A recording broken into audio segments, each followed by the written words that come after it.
honorable member in front of me. Yes. Yes.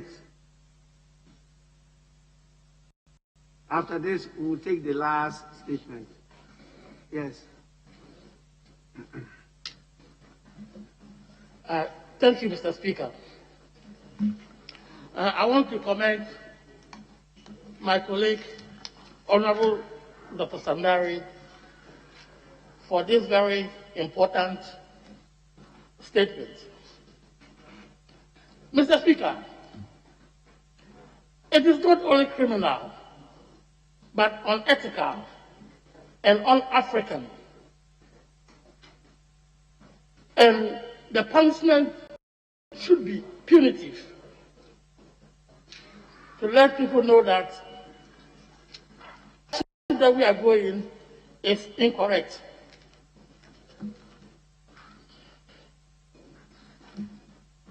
Mr. Speaker, the immediate effects when I heard this type of information is that already people are afraid to go to the hospital to go and deliver. I remember a government program where we were even training traditional birth attendants to handle cases at home. And with this type of information,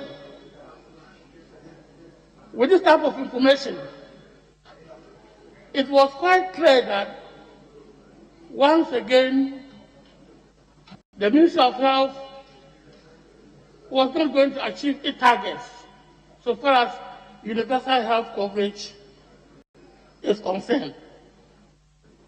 Because people will not prefer not to report to the hospital to deliver.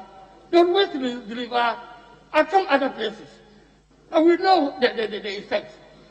Complications during delivery for the mother and for the child. Or delivering children have deformities. All these things are going to play back again. In fact, we are being sent back 20 years back to what used to happen those days, in the 90s and in the 80s.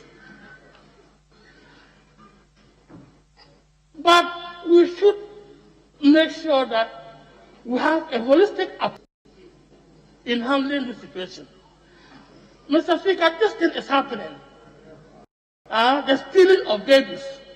It is happening because there is a market. There's a market. And if we are tackling the situation and we don't trace to get to the bottom of the matter, it will be like cutting a tree in the middle. It will grow again. Yes, I believe that these doctors, these nurses, and all the other people who have been arrested, they are just intermediaries that, yes, they've committed a crime and must be punished. But we should research further and go down to understand and get to the bottom of the matter, and that is getting the market. Those who are buying them, what are they using them? And so this aspect we should also know very well. Then, as my other colleague ended up, in Ghana, if we want to adopt, we have the social welfare. You can go there at any time, look for a baby, and adopt. However, we should also blame the society that we have. Let's be frank, just as we have different faces, our faces are different. The same thing, our reproductive organs are different. Not everybody is born to have children, male and female. Just like how not everybody is born probably to play football. And we have to understand this aspect. Unless we understand this aspect and understand that stigmatized people will lead them to take what? Desperate positions. And when they are so desperate, that is where we have them going to these so-called intermediaries to look for babies, try to arrange their life. So as a society, we must understand that not everybody is born to have babies.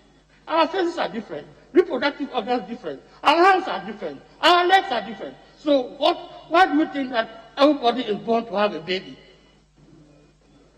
Unless we understand some of these things, we will always have some of these extreme steps to have babies taken, and the market will exist, and you will have the operators benefiting from it. Thank you, Mr. Speaker, for the opportunity. Very well.